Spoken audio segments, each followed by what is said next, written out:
I said this earlier in another video when I was talking about how April looks like a really bad month for movies. I said that Spark, A Space Tale came to our theater instead of The Lost City of Z. Well, The Lost City of Z still has not come to our theaters. Instead we got Spark, A Space Tale. And I said I was going to see it 2 weeks later so I could use my free ticket. Well, turns out the movie was not going to last 2 weeks in our theater, so thankfully I was able to use the free ticket on this atrocity. Now think of this. Norm of the North, an atrocious animated film that came out into theaters, despised by so many people. In the theaters in my town, that movie lasted longer than The Revenant. That movie lasted for about a month, I believe, because Norm of the North was still in our theaters when Kung Fu Panda 3 came out. And Kung Fu Panda 3 was like the last week of January last year, while Norm of the North was the first week. Norm of the North lasted a month, maybe even more, in the movie theaters. Spark, A Space Tale only lasted a week. Goes to show you what atrocity this movie was.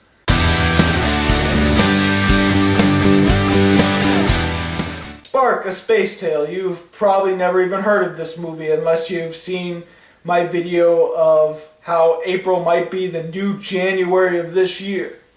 And trust me, I had not heard about this movie either. The only reason I went to see this, the only reason I was even curious about this movie is because, one, I had never heard of it, and it managed to come into theaters in my town. This movie must have had a wide enough release to actually be in our town. Our town, we don't get the limited releases. We don't get the indie picks. We get the wide mainstream movies.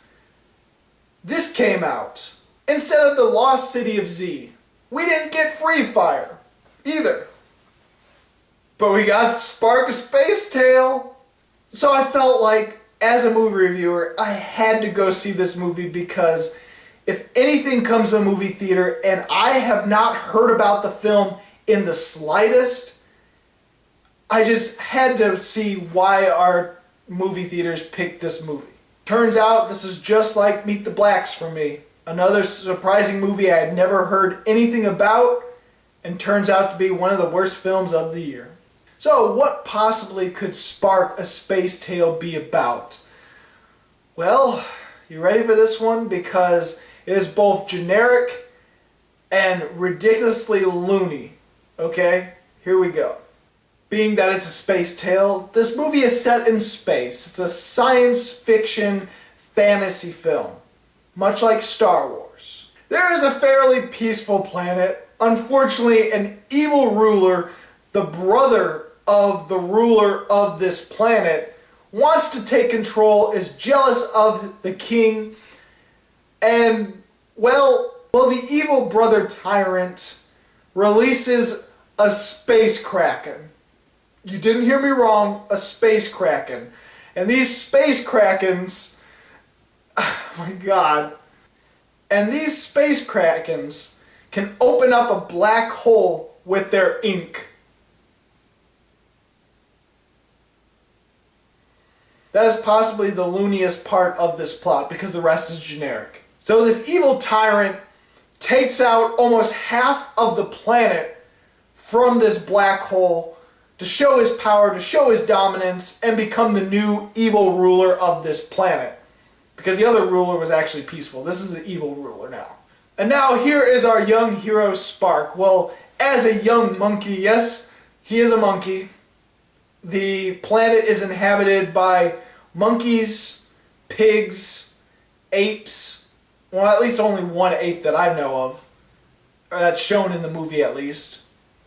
And foxes. That's our 4 animals. But our young monkey, Spark, he lost his parents in the black hole, and now he is living on one of the shards, and these shards are pieces of the planet that got separated but weren't sucked into the black hole before it disappeared, and so now we got chunks of the planet just sort of staying in space right next to the planet. Not said if it's actually orbited, it doesn't look like that at all.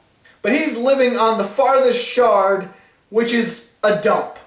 A literal dump. It is a space dump.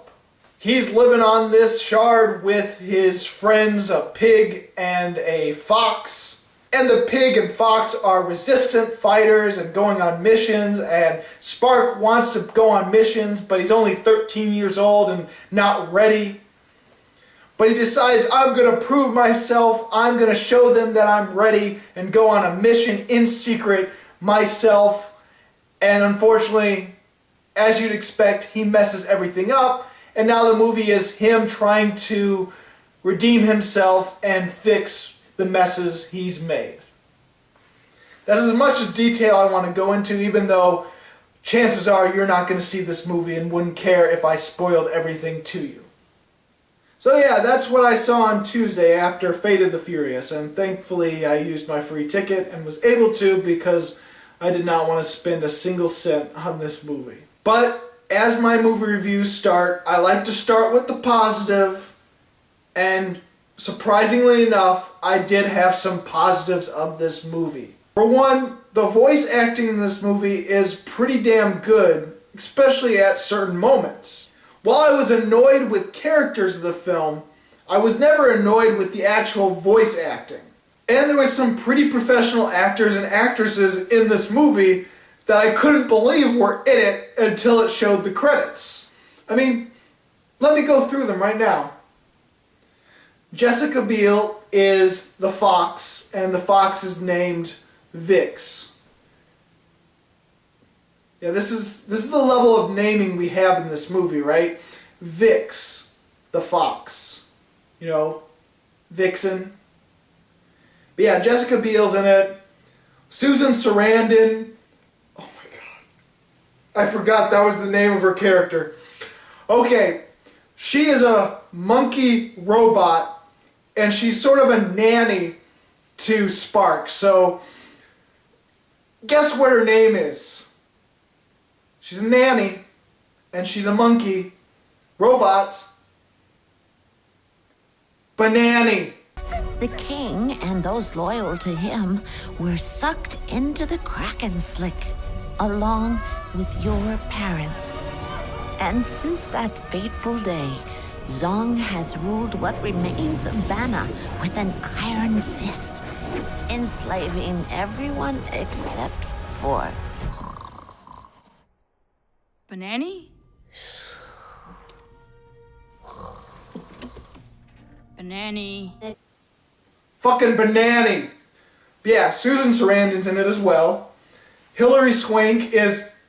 Hell, she doesn't even have a name. She's just the queen. She's just called the queen. Patrick Stewart's in it. He's the captain. No, that's his character's name, the captain. Oh, and the pig friend to Spark. Guess what his name is? Well, he's a pig. He eats a lot. He's fat. His name is Chunk. Fuck. Yeah, that's a level of creativity in the names of these characters.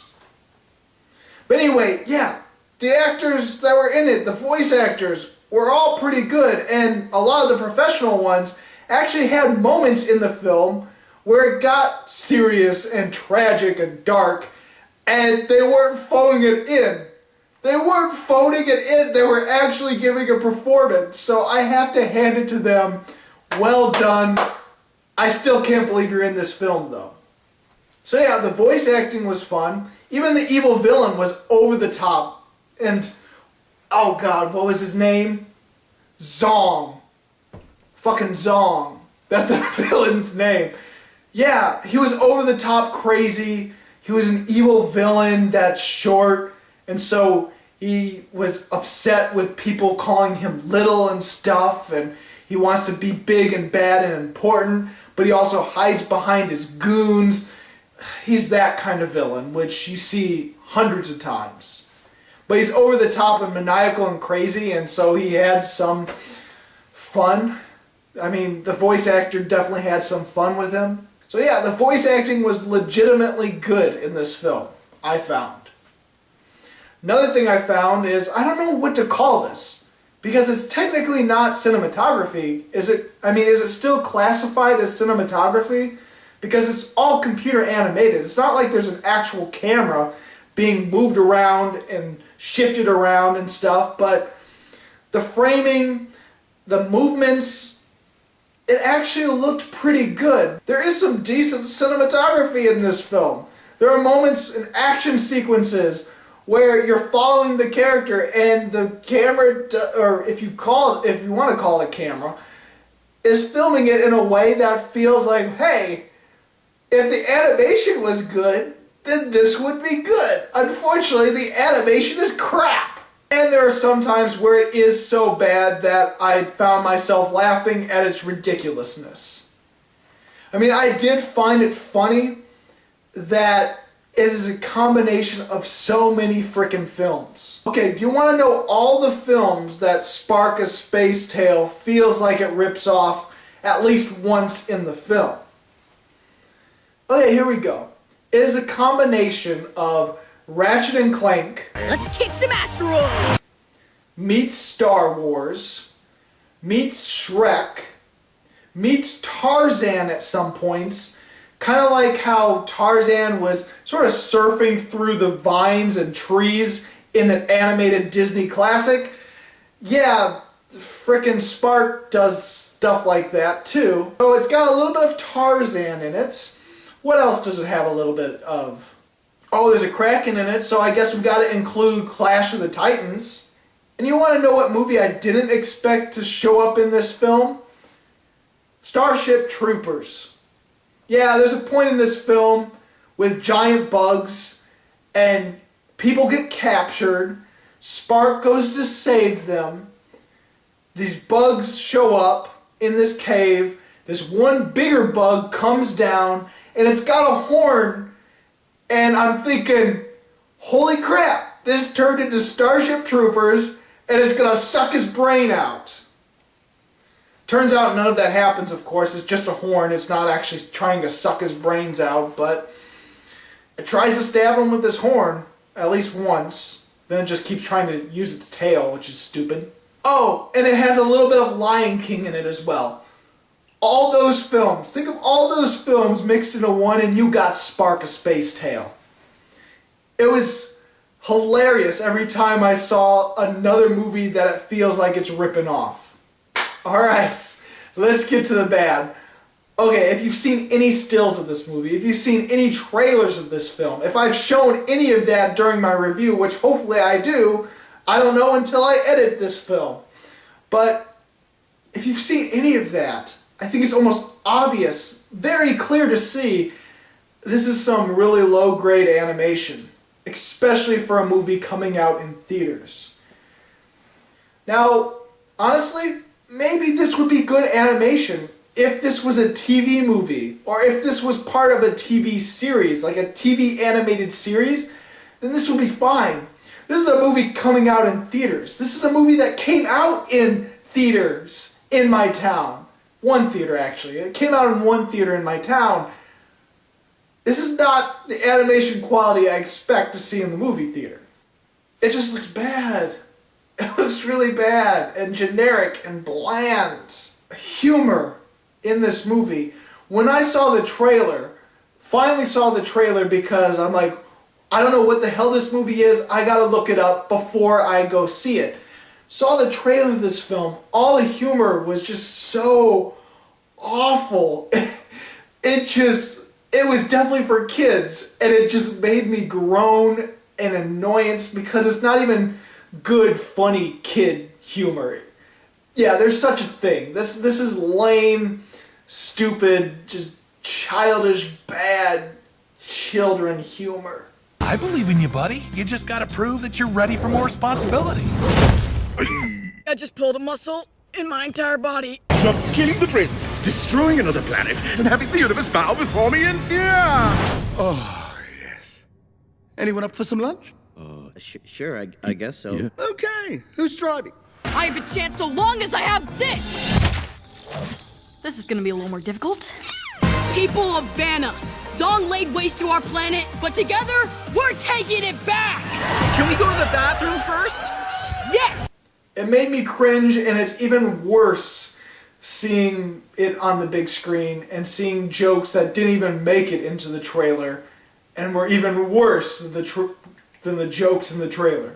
Even though there are some loony things in this movie, things that are just so bafflingly crazy, for the most part the plot is just very generic and very subpar.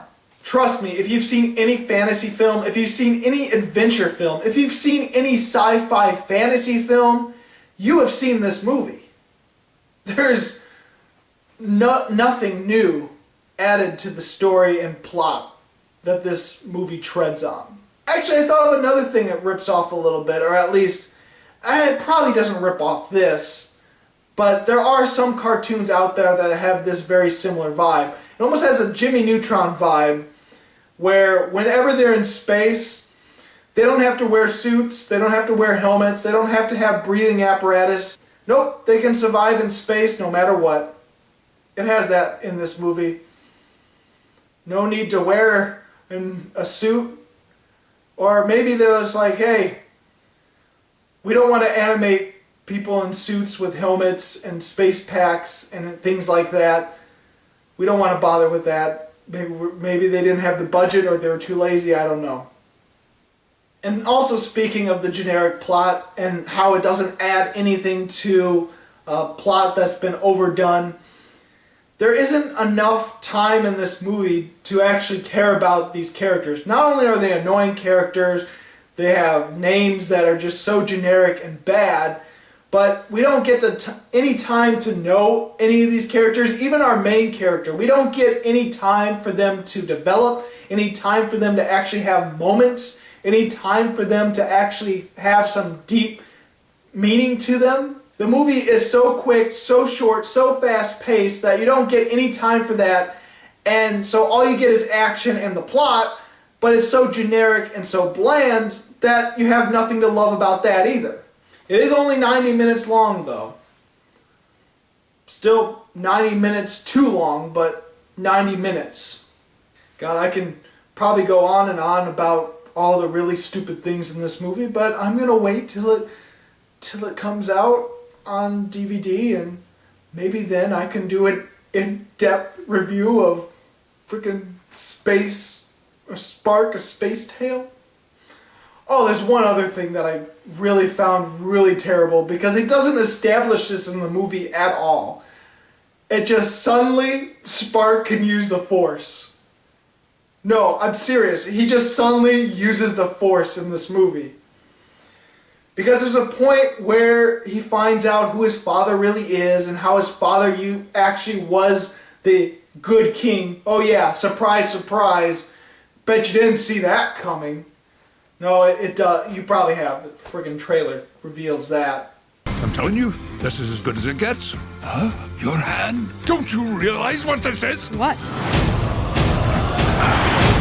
It's the seal of the royal family. What?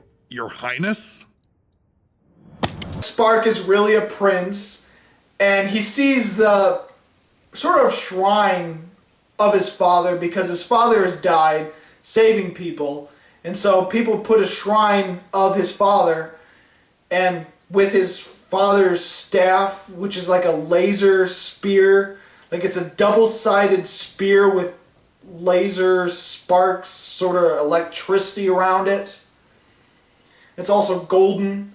And so that's on the statue, and Spark is at a moment where he's like, I don't know what to do and stuff, and trying to speak to his father. Suddenly, his father's spirit, I kid you not, this is where it feels like either Lion King with Mufasa or Obi-Wan Kenobi in Star Wars, where suddenly the ghost of his father just talks to him, just comes out of nowhere. It's like, you can do it, sort of thing. Cheers him up. You gotta save your friends. And then Spark suddenly uses the Force out of nowhere and is able to attract the sword in his hand. And so later on, when he's desperate he's able to use the Force to get his sword back. And it's like, what the hell? This is the only 2 times he does it. And I guess he only has the power to attract his sword. So maybe it's not really the Force, right? But my God, it was like, there's no explanation to it whatsoever. It's just like, hey, I learned to do this, I can do it again, and that's it. So, Spark, A Space Tale, I'm going to give it 1 star. And it barely gets 1 star. It's only 1 star because of the good voice acting and the cinematography. Everything else is crap. So, have you seen Spark, A Space Tale? I'm guessing not. But if you have, go ahead and comment. What'd you think about it? Go ahead. I'm curious to hear about it. And if you like this video and you want to see more, please subscribe and check out my movie reviews of 2015, 2016, or 2017. As always, this is Bruce Gifford, and this was Just My Opinion.